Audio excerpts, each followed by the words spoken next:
This program was first broadcast on Canterbury's access media station, Plains FM, and was made with the assistance of New Zealand On Air.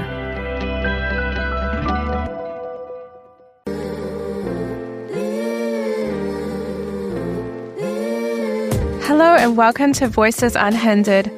I'm Crystal Jenkinson. On this show, I give a unique perspective and listening ear to voices that often go unheard.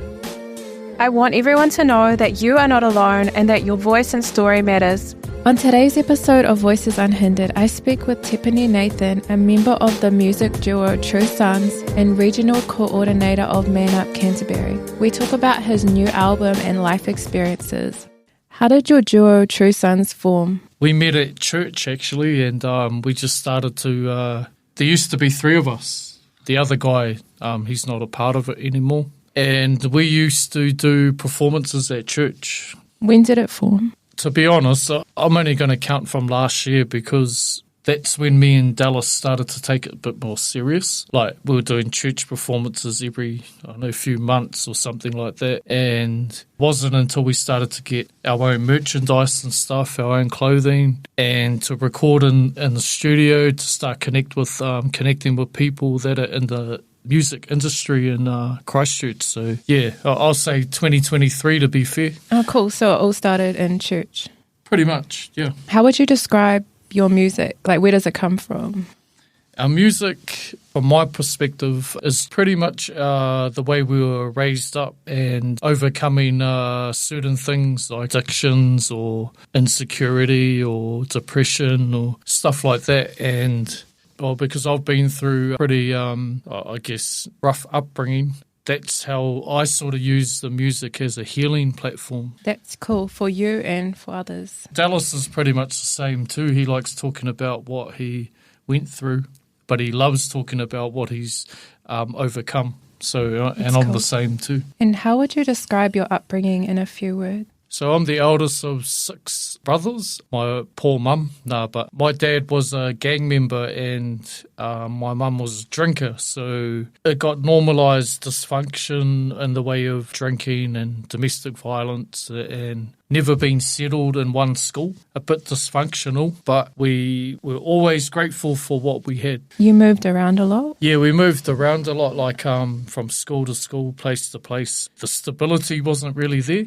And I guess as I got older, left school and all that, I was sort of doing that with my life as well. I come down to Christchurch 20 years ago, pretty much been here pretty much half my life. And what led you to come down to Christchurch? Yeah, I just never felt comfortable in that surroundings where I was growing up, and I always wanted to find something new, you know what I mean? So I come down to Christchurch, didn't even know myself, and luckily for my wife, or luckily for me, bumped into her in a nightclub in 2004, so we've been together ever since, so it's been pretty good. When did you become a Christian? Oh, shucks. And become a part of Destiny Church? I become a Christian, 2019. It's fairly recent. It's only been 5 years, and I think it's one of the best decisions I ever made because, as I was about to say, I moved here 2004 and met my wife, but we met each other at a nightclub. So we met each other in dysfunction, and we lived together with dysfunction. So we're so glad that I found Man Up and then found Destiny Church Christchurch, and it sort of solidified me to have a better foundation rather than drugs and alcohol. It was the best decision I made.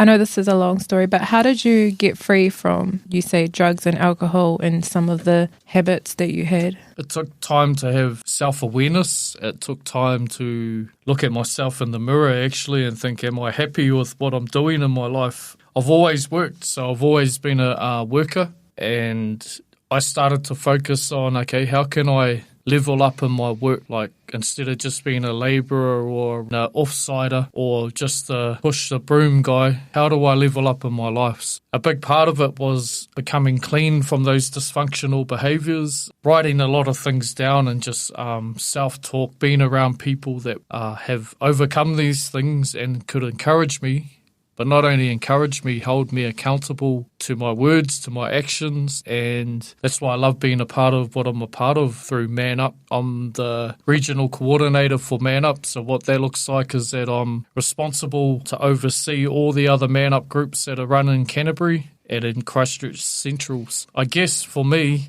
a big part of it was how I leveled up at my work. I'm a foreman for a multi-million-dollar company. I won't mention the company. I'm a foreman, so I didn't start there. I started as a labourer. As I've got better in my life, I've earned trust to be able to run a really successful business through me being trusted, through me knowing who I am, and for me overcoming some stuff to get to where I'm wanting to be going in my future. So, yeah. When did you come to a crossroads in your life where you had to choose to leave your past behind?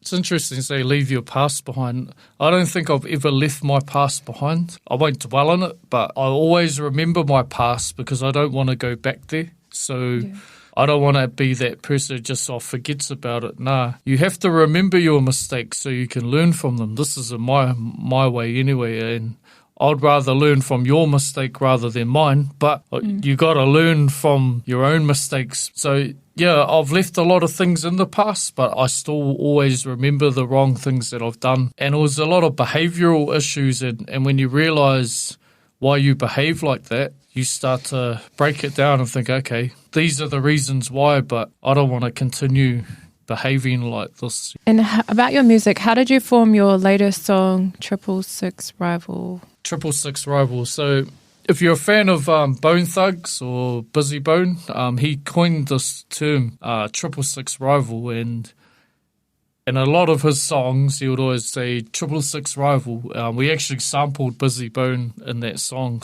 That was sort of a wee bit of inspiration, but I think for me in Dallas, we got a video clip, was on Truth TV, run up quite a few thousand streams when it came out. It was more that it was a statement song to say, hey, we're not glorifying the devil. We're the rival to that, you know. So 666 Rival will catch anyone's attention, and we thought it's the most obscure way to say that you're a Christian.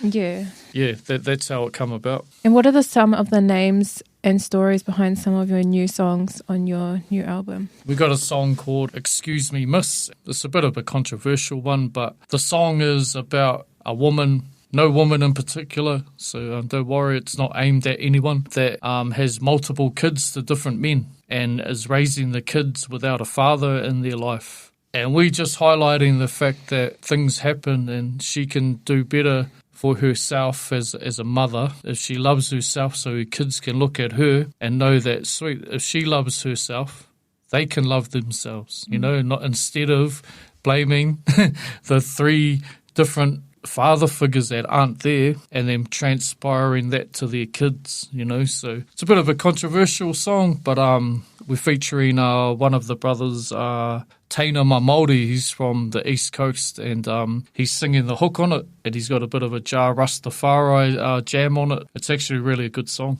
Who do you hope this song will encourage? Hopefully single parent mothers that are on the DPB that want to, it's more of an uplift for that person rather than trying to blame the situation, or like I say, not too many people are going to be talking about this topic. Like change your perspective on it. Exactly. Not to blame the woman that, hey, situations happen. There's generations of kids that are raised up with no father figure. There's no father in the home, and we believe, this is what we harp on about at Man Up, is that what walks in the father runs in the son or the children. But if there's no father figure there, the mum can't be mum and dad, you know. And it's a topic that not many, especially in the commercial world of music, talk about. It's a touchy topic. It's a big issue, yeah. Yeah, well, one of my guys, bros from Auckland, Silas, he was down here the other day, and he was talking about his guys. He jokingly said, bro, that's South Auckland. Yeah. It was just a topic that we thought that would be controversial but relevant and truthful. If you're just tuning in, I'm speaking with Tipene Nathan, a member of the music duo TRUE SONZ and regional coordinator of Man Up Canterbury. We are talking about his new album and life experiences. How else has your faith inspired your music? Everything is based on it. Like our whole life, like my work ethic, my relationship with my wife, my relationship with my people who I meet out here.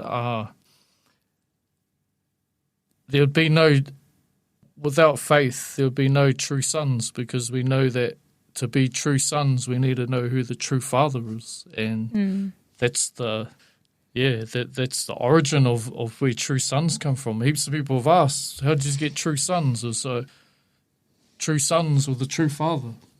That's that's a statement rather than an answer. Yeah. So, yeah. How did you come to that revelation of becoming a son? Just the things we've done in the last few years, especially around being at places where I really didn't want to be at, but actually I benefit from that. And what I mean by that is there's a lot of times where I don't want to be somewhere for whatever reason, but I learn more from doing the things I don't really want to do at times. And it's a hard thing to admit. You can't please everybody. You're not going to do it. When someone asks you to do something, you don't want to do it, but you do it anyway. And it could be anything. It could be minimal, maximum, whatever it is. I feel that being challenged to do things where sometimes I didn't want to do, I grew from that. How else did your character grow? Confidence, not only through the church, but through our music and performing in front of people. Did you used to be shy? Or were you always I was naturally shy ever since I was a kid, but I've learned, instead of getting drunk and then become confident, I've learned, because I've started to see myself for who I am, that actually I can be confident when I'm sober, so it took that fine balance, What would you describe as life-changing experiences for you in the course of your life? Probably meeting my wife, I guess. If I never had someone that could encourage me and believe in me, I don't think. I think I just would have went with all the other ones who I see out on the street now. When I come back here 20 years ago, and it's a reminder when I see these certain people who I thought they were cool when I first come down here 20 years ago, but are still on the streets doing what they're doing. And I look at myself and think, nah, actually I've come a long way from drinking, going nightclubbing, thinking that's all cool, mixing with the wrong people. You still mix with the wrong people, but for the better cause. You don't let them influence you. No, we're the influence. Yeah. Without being under the influence. So that's a good line there. Actually, I'm going to put it in a rhyme, but everyone has got an influence, whether it's good or bad. But, what's the cause of the influence? So ultimately, for me, is I want people to be saved and know who they are and know whose they are, and no matter what way that is, not everyone's the same, and we're not going to go around here yelling out Jesus Christ everywhere we go, because there's better ways and smarter ways to do it. And through us, through music, it's a platform that I believe true sons can get to people and communities where other ways wouldn't get, if that makes sense. So, yeah. Yeah, you have a niche. It's not targeted for your prim and proper. It's targeted for the gutter and the ones that are in the mud wanting to get out, looking at us, thinking, far, I remember that guy used to get drunk and wasted, but now these guys are doing good. And how do you maintain your influence being positive and not let drinking and things like that influence you when you're around other artists? It's time. I've noticed, every time we've performed at a nightclub, certain people get uncomfortable around us because they know that we're sober, and the conversation is not very, it's pretty much a waste of time. We're talking to somebody drunk and you're sober. So, I grew up with that. Yeah, well, it's like talking to a brick wall. So exactly. So our next focus actually is, while you're on it, is we're going to focus on a community event next in a few months in spring because the season's changing. It's going to get warmer. We've done our nightclub thing, and to be honest, personally, it's not my cup of tea at all, but I'd rather be doing a performance out in the park with the kids, with food, with the mental health advocates all around, our performers. Because your music is directed at like youth as well. Like, it's not like for it's not R18 or anything. No, we don't swear. I mean, Christians shouldn't swear, although I've heard some swear, but it's all good. That's on them. The whole album's going to be clean, and there's, like I said, there's different topics that are challenging. Yeah. We've made a few connections, a few confirmed collaborations on the album. Untitled album, the 4th week of October, date to be confirmed. Another thing I wanted to quickly press on too is we dropped a new design, a limited edition design with our merchandise, and it's pretty much a T and a S with a crown and 3 thorns in it with no words. I'll show you the picture. It's a statement piece. I asked someone, actually, employed someone to design us a design that could reflect what we're thinking. So it's got the crown and thorns. It doesn't need to have words on there. Going to be available till January 2025, so it's going to be a few months it'll be up there. So we thought this time, instead of coming with a new product and leaving it there, we'd put the thing of, it's only a limited edition, so if you don't get it before that time, you miss out. Could you please tell me a bit more about the upcoming community event?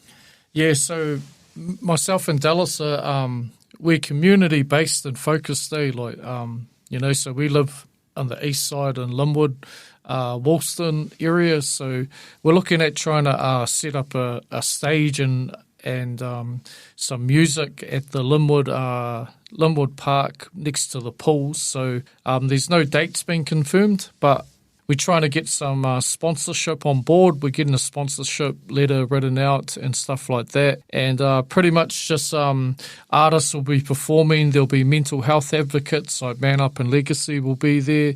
We'll try to get some other community-based kaupapers involved, and some food, some games, some kids, some entertainment, drug and alcohol free, and right next to the pool. So like everyone knows where Linwood Park is. These are the rough planning stages, but we're really community focused, and we want to get there, get out in the community and show what True Sons are truly about. So yeah. On today's episode of Voices Unhindered, I was honoured to speak with Tipene Nathan, a member of the music duo True Sons and regional coordinator of Man Up Canterbury. We talk about his new album and life experiences. Thank you for listening to Voices Unhindered.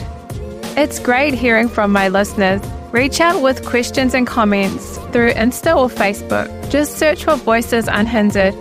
I'm interested to know what other topics and voices you'd like me to bring on the show. Join me every Wednesday at 9:30 a.m. on Plains FM 96.9. You can find past episodes at plainsfm.org.nz and subscribe to Voices Unhindered on Spotify or Apple Podcasts to never miss an episode.